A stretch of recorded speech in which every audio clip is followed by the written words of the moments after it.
Hi, this is Regeline Sabat, also known as Gigi. You're listening to Walk With Me podcast. My guest today is Mike Skrypnek, top-selling author, international speaker, and transformational business coach. His most recent and fifth book, available on Amazon.com, Entrepreneur: Secrets to a Grow, Get, Give Life, is the guide for mid-career business owners seeking a business, a great life, and even bigger impact.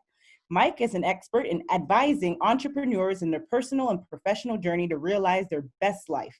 Mike has conducted hundreds of keynotes, presentations, and workshops to inspire and train thousands of owners, C-suite executives, professional advisors, and charitable organizations in Canada and the United States. Welcome to the podcast, Mike. Thank you. Glad to be here. It's a glorious day. And we are truly honored to have you, Mike. Now, why don't you start off by telling us about you and where you're from? You actually really nailed it. I am an author. I am a business coach. I'm a father of two wonderful late teen children and have a lovely wife, and live in Squamish, British Columbia, Canada, which is nestled right in between beautiful Vancouver, BC, and an incredible resort called Whistler in BC, owned by Vail. And so we live in adventure kind of playground, and we live our grow, get, give life by being business-minded, personal and prosperity, wealth-minded, as well as freedom-minded and impact-minded additionally. So we just live that life, grow, get, give life all day long. I love it. Now, Mike, you were a financial advisor for 22 years before you shifted to coaching entrepreneurs. What was the turning point for you that steered you in that direction? Oh, for 22 years, I did work in the financial service industry. In fact, I ran a fairly successful business by the time I sold it a number of years ago. But back in 2008, when I was driving back and forth to work, when the financial crisis, not unlike a time that we're experiencing now, financial crisis was upon us. I really was just stressed, thinking, this is not the life I wanted to lead. 13 years in, I was successful, but not enjoying my life. I wasn't living a passion every day. Here I was on the weekends and evenings, compassionate father, family man, coach, volunteer in the community. And during the day, I was, Wall Street Gordon Gekko. And so it just didn't seem to jive with me. So I just decided that at that moment I would change. And part of it would be to shift what I was doing, which was working in the hoarding industry, and move it to giving. And that shift for me was to actually just write on a whiteboard in my office, how do I give $1 million a year? Every year to charity. And that kind of set the tone, and a big goal, of course, because I didn't have $1 million to give and I didn't know where I was going to begin doing it, but how would I do that for others to make an impact in my life? And it created this purposeful being every day that drove me in a direction to build a business, to build a better life, to enjoy my family more, and to make an impact that I never thought possible. That is absolutely amazing. I love it. Now, tell me more about your grow, get, give philosophy, and when did you realize it was something to share with people? Well, it was kind of at that moment where I thought, there's something I need to do to change my life. And then a number of years, 6 years later, we were able to redirect $12.5 million to charity. But along the way, I realized how busy, I had to learn how to convince, persuade, and attract people I wanted to serve, right? And they didn't really trust me. They were high net worth donors, charities, and they were looking at the financial profession as the thing and the entity that caused, all my peers. We were the ones apparently who caused the financial crisis, right? So there was this belief or distrust. And they thought of me as the fox in the hen house. So I had to figure out ways to position myself to, number one, attract them, and to convince them that I was on their side, to get on the other side of the table. And all these strategies of marketing and positioning and selling that I learned to grow my business started to really take hold. And eventually I became known as the person who served community, served charity in the financial services industry. But with success comes a lack of freedom. That's the irony of successful businesses. And quickly I realized I just couldn't do that anymore. We wanted to spend more time together as a family, not less. And in order to do that, I had to learn how to get more freedom. And I quickly developed these freedom rules that ultimately allowed me to take my 10 times bigger business with this huge $12.5 million charitable impact and take 3 months away every year working and living and playing with my family. So I applied all these different strategies, and then somebody was sitting with me one day. I used to call this big growth, big impact. And I was sitting with somebody one day, and he kind of whispered, or he leaned in and he whispered, and he said, Mike, I really like your grow, get, give philosophy. And I said, wow, that's a philosophy. It was weird that he was whispering it like it was a big secret. But, at the same time, it really hit me at that moment. That was about 2014, 2015, where I went, wow, it might be a philosophy. If other people feel that way, maybe it's something I can really, expand on. And that expansion between then and now was really how I created this Grow, Get, Give philosophy, this Grow, Get, Give coaching, and how to walk entrepreneurs through this ideal life where you can have a bigger business, you can have a more fulfilling life, and you can have an impact that you never really dreamed of. That is awesome. Now for Grow, you talk about building a mountain of credibility. Tell me more about this. And in Get, what are your freedom rules? Yeah, so a mountain credibility is really simple. I had to figure out how to, go on the same side of the table as the people I was hoping to serve. And, part of it is I didn't want to cold call anybody ever again. So I didn't know how to do that. And I sought out ways from good coaches and good gurus and people who've done it before me, how they managed to get on the same side as their client in a serving role. And one of the key ways is to build this mountain of credibility, build an undeniable amount of credible testimonials, credible activities, credible actions, and credible positioning, such as being on radio, being on TV, writing books. And I think books put you at the peak or the pinnacle of your mountain of credibility, but positioning yourself in such a way that it's undeniable that you are the person they need to seek out for that expert advice. Right? So then it became attracting your ideal client, attracting the business versus always selling. Just took selling right off the table. So for me, building a mountain of credibility is one of the most important parts of marketing and selling you can do. On the Get freedom side, like I said, I became a victim of my own success, and there I was working 70 hours again every week, going, how do I get away from this? And really, my freedom rules are about time blocking, people, and processes, right? Time blocking, which is just controlling your time, making sure that you have time for you, that you restrict time so that when you're in it, when you're working, when you're serving, you're actually as dedicated and focused as you could possibly be. There's no ad hoc calls, no ad hoc meetings. It's all planned out. And then the time away is spent really away. So time blocking was one big thing. People give you freedom. People give you scale. People give you all kinds of things. And bringing the right people into your business, into your life, help relieve you of the things you never should be doing or shouldn't stress. There's so many more smarter people in things that I don't know how to do. You have to bring those people along and nurture them and train them and allow them that autonomy to take it away from you.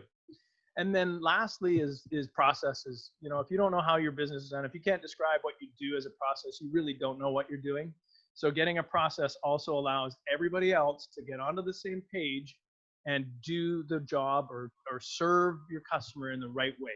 And you never have to worry about it. So I don't know about you, but as an entrepreneur, when I'm away, I used to be like this. When I was away from business, I used to always worry about my business. Right? And worrying about my business means I didn't trust the people. And that, of course, reflects on me because it meant that either I didn't have the right people or I didn't train them properly.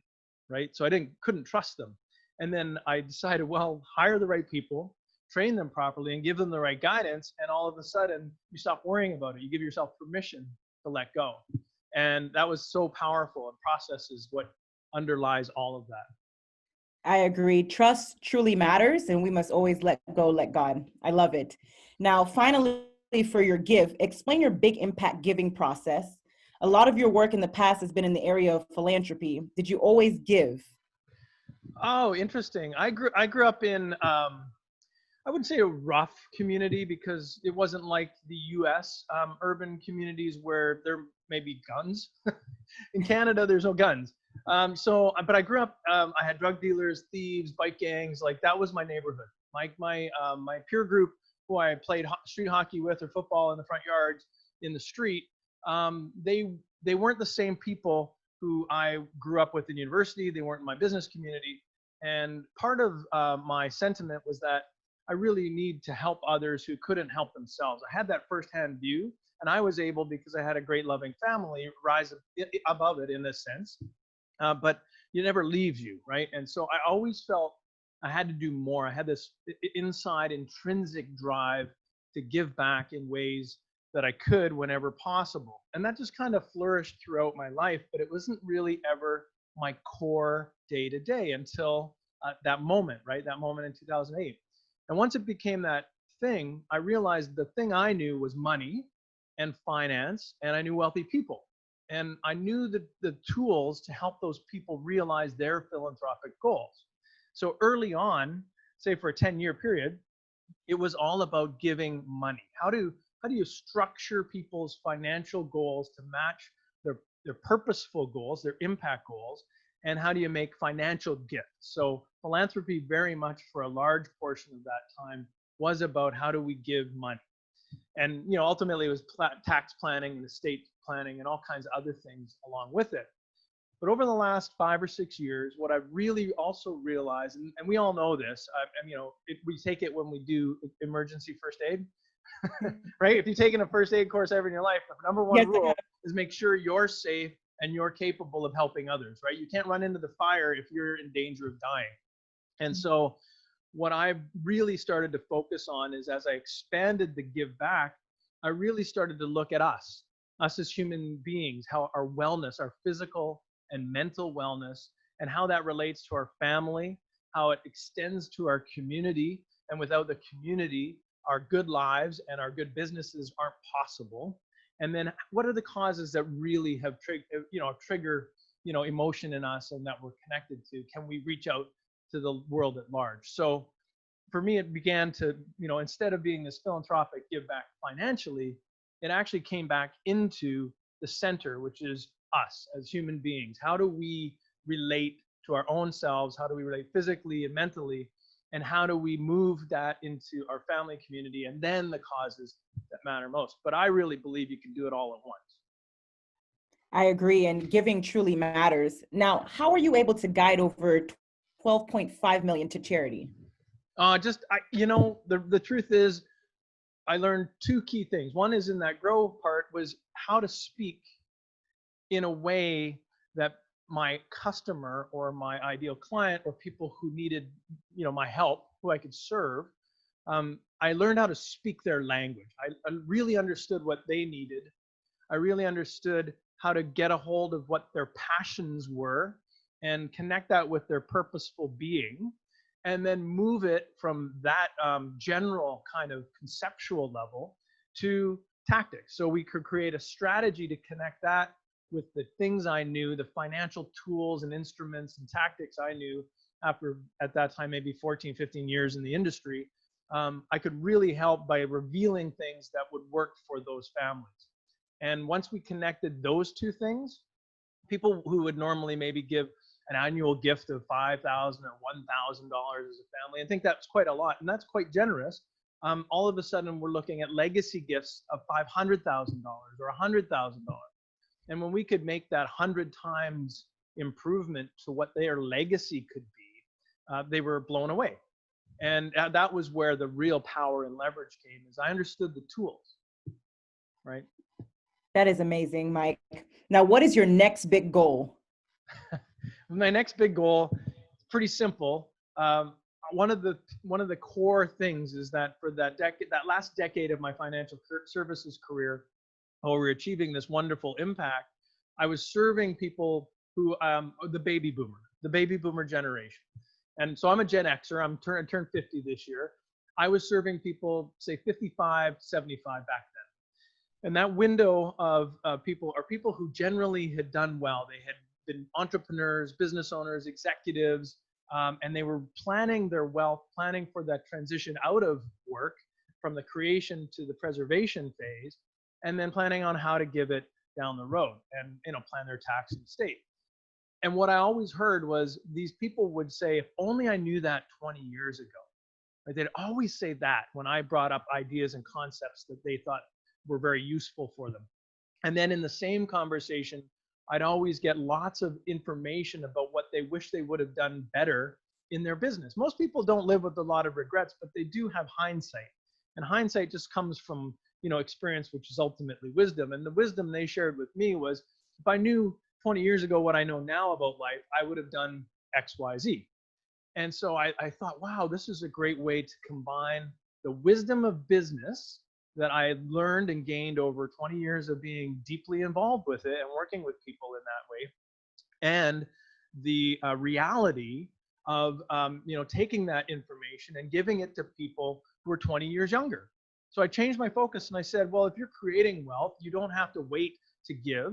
You don't have to wait for your impact, and you don't have to learn the hard way. And so by combining all that, I help people remove those barriers. I call it collapsing time as well, and then make an impact that they never thought possible as they go.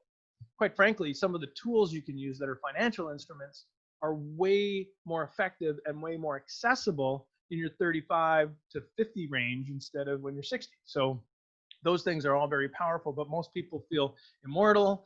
They're too busy worrying about family, the soccer game, kids football, baseball, all that stuff, music, but what they really are neglecting is how to connect that value all along and live fearlessly, knowing that if you share your values publicly, then others won't be pushed away. They may actually be attracted, and you'll work with people that you always wish you could work with. That is a very powerful message. Now, Mike, what motivates you to do what you do? There's so many. I think the number one thing is I'm always learning. And so one of my motivations is and now I have that I'm 50, I finally realized that maybe I have some wisdom because I've had a life of experience, and some of that might be helpful for others, right? But with wisdom also comes the acknowledgement you know nothing. And I feel like I know very little. I have so much more to know or to learn, and only a half a life to learn it. And so for me, I feel very much constrained by that time, and not overwhelmed, but excited about the opportunity to learn more, and in doing so, to serve more. And so have a larger impact, a broader impact. I never feel like I'm working with enough people, making the impact in their lives that I always wanted to. So, my capacity is enormous, and I would just take on all comers. I'll work and coach with anybody who really, truly is like me in that mid-career setting where there's more, but you're just not sure where to go next, And so when I get that opportunity, I need to do more of it. I mean, it's simple. The more lives I affect in that way, the more they can affect in their way. And, the ripple effect is a massive thing. Amazing. Now, Mike, when are you most fully yourself? Oh, often it's when I'm with family. I'm most part of it is when I'm performing. I'm one of those people who never practiced well, but at the top of my game, when it matters most, I'm there. And so I really love that moment of high performance. So for me, in my personal physical pursuits, in my business pursuits, and then in family, when I'm feeling connected to myself and connected to the world and connected to my family, other people, I feel like I'm really in my zone, if you will. I agree. So this has been hard. This whole pandemic has been a very difficult thing. Zoom is a different connection. We're trying as hard as we can to make it personal, and high touch. But there's nothing that beats the power of being in the room and sharing space with others. I love it. Now, what is one word that best sums up you and your vision? Oh my goodness. I'm going to say impact. Just impact. And why is that? Everything I do, all the time every time I turn around, my goal is to help others find their impact. For me to effectively make that impact, because I feel that this is the one shot I've got going around, and I'm gonna, make the biggest dent in the universe as possible. But if I can impact another person's life, and that moment we share changes things for the better for them, and the effect 20 years or 10 years down the road. I used to, when I coached girls soccer, and my daughter from age 5 until the girls from age 15, and the core of the girls were all together. And, I know there were ups and downs. We had amazing times, amazing, challenges, girls are different between 5 and 12 than they are between 12 and 15. Like a lot of things change, right? But all I can say is I hope that some of the lessons, good and bad, the things that sometimes they probably said, oh, Coach Mike is like on me again about this thing, or, or uplifted me, that maybe today and somewhere down the road, that those little impacts have a huge impact in the way they govern, they live their lives, and they treat their families and their community. So, just a little impact might go an enormous amount of way. Amazing. And Mike, what do you spend most of your time doing? Serving others. I spend a good portion of my day. I mean, this last period of time has been one of those moments where you've never worked harder for less income, but I've never served more in a capacity where I was able to help. But in addition to that, I do a lot of outdoor activities. We're an adventure family. We moved in particular to this area from Calgary, Alberta, which is very cold 8 months a year and has a spontaneous winter show up in June and September sometimes, where you can be active year round. So I enjoy mountain biking, downhill mountain biking, fairly extreme. I'm a snowboarder, and we just like to be outdoors. So that enjoyment is that connectedness with that, what I call flow. And again, it's that whole top performer mindset. When you're in that moment where there is no other thing than the moment that you're in, your body, your breathing, everything is about that performance. It's just a magical moment, and to like look at that and respect it when it occurs is truly amazing. I love it. Now, what is your best advice to the audience for walking with purpose and living a life of happiness? There's a combination of courage and confidence. I think when you make a decision to stick to your values, to stick to what is important to you and how you connect that with a purposeful existence on a daily basis, whatever it is for you, higher power, personal commitment, impact goal, whatever it is, I think it's important to be courageous, because it's scary, because you're worried others won't think the way you do, won't agree with you. And that's true. They're not going to. People aren't going to agree with you, and people aren't going to think. And in business, you're worried that you might alienate people that are helping you pay rent or pay your mortgage or fund your kids' education. And so losing that business is scary. And as an entrepreneur in that world, the courage to say, I'm going to remain convicted to what matters to me, and to drive forward that way, walk that way, I think is a very key element of it. So letting go of the fear that people won't listen, people don't share those, because they don't. And there are going to be people who do. And having the confidence that you'll find those people. In fact, they'll find you as you continue and have this perseverance and continuity. And eventually the people will find you that will enhance your life, will lift you up, will support your family, or will support your business. And so, yeah, confidence, and courage are really key elements of that moment. Very It's hard nice. to be different. And if you're different, you get to like position yourself uniquely. But, part of why most people don't want to do that is because they don't want to disrupt their pattern. They don't want to stand out. They don't want to be different, because there's too much risk. And it comes back to trust, by the way. We talked about that at the beginning, trust. Trust is about us. It's not so much about the other people. We don't have to trust each other. We have to trust that we're no longer afraid that we're going to lose something, that we're not going to risk anything, and we're not wrong. And if we can get over those hurdles, then we can trust each other immediately. But it's not really about us. That is correct. I love it. Now, what and who inspires you with awe? Oh, goodness. I don't think any one person thing other.